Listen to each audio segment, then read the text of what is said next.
Hi friends, welcome to AC phasor representation. An alternating quantity can be represented by a rotating phasor, and the phasors can be represented in the following ways. There are generally four ways to represent the AC phasors: rectangular form, trigonometric form, exponential form, and polar form. So in general, first one we will deal with the rectangular form. So rectangular form, a vector v1 is represented as x1 plus jy1, and or vector v1 is also can be represented as x1 plus iy1, that is I and j are equal. So this is a complex representation where I or j is equal to square root of -1 and j square or I square is equal to -1. So you can use either I or j. In calculator, the term will be represented as I. So where x1 is a real component and y1 is an imaginary component. So the magnitude of the vector is given by vector v1 is equal to square root of x1 square plus y1 square, and the angle of vector v1 is given by theta, where theta is equal to tan inverse of y1 by x1. And the vector v1 is plotted in the graph, and it is plotted as, we know that it consists of two axes, x1 and y1. So the two axes is getting plotted between an angle theta. The vector v1 is getting marked, and the general operations performed is addition, subtraction, division and multiplication.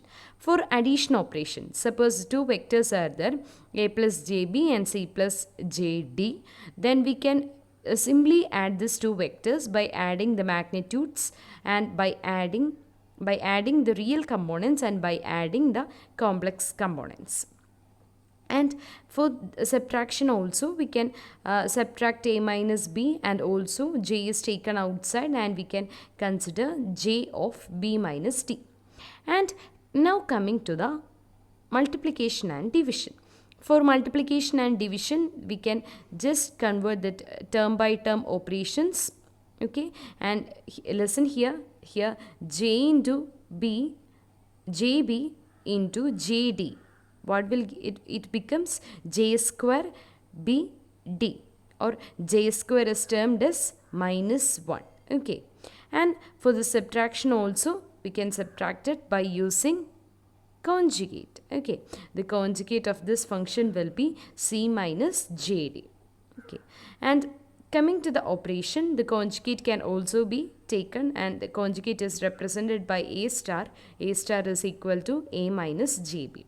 And the main important point you have to consider for a rectangular form is that always for addition and subtraction, for the complex numbers, we need to convert the question into rectangular form.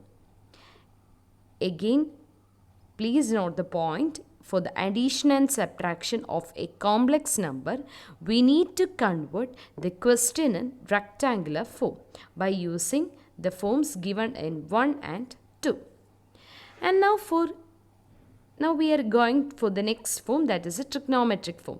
In trigonometric form, always we are representing a particular function E as r cos theta plus j sin theta, where r is calculated as square root of x square plus y square and theta is tan inverse y by x.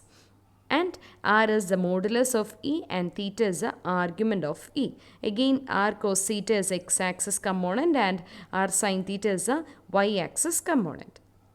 Now for the exponential form, we are representing the exponential form as e raised to plus or minus j theta, and it is equal to the cos theta plus or minus j sin theta. If it is positive j theta, then it becomes cos theta plus j sin theta. When it is e minus j theta, it becomes cos theta minus j sin theta. Or we can represent, or it is written as vector v is equal to v e raised to j theta. Okay, now coming to the polar form, a vector is given as vector v angle theta, where theta is taken in counterclockwise direction. That is, theta is taken in counterclockwise direction. Okay. Now, for the conversion, please note the point, in case of polar form, for division and multiplication, the polar form is considered as the best suited. That is, we can see later.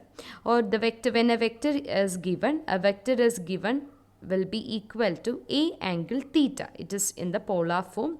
So there are two vectors, vector A and vector B.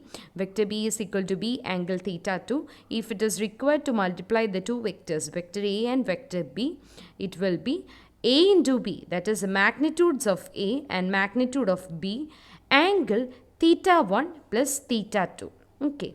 So when two vectors should be multiplied in polar form, the magnitudes can be directly multiplied and the angle should be added. If the vector is given in polar form and we need to divide these two vectors, that is vector A by vector B, then the magnitudes can be divided and the angle should be taken as a subtracted value, theta 1 minus theta 2. Hope all you guys are clear.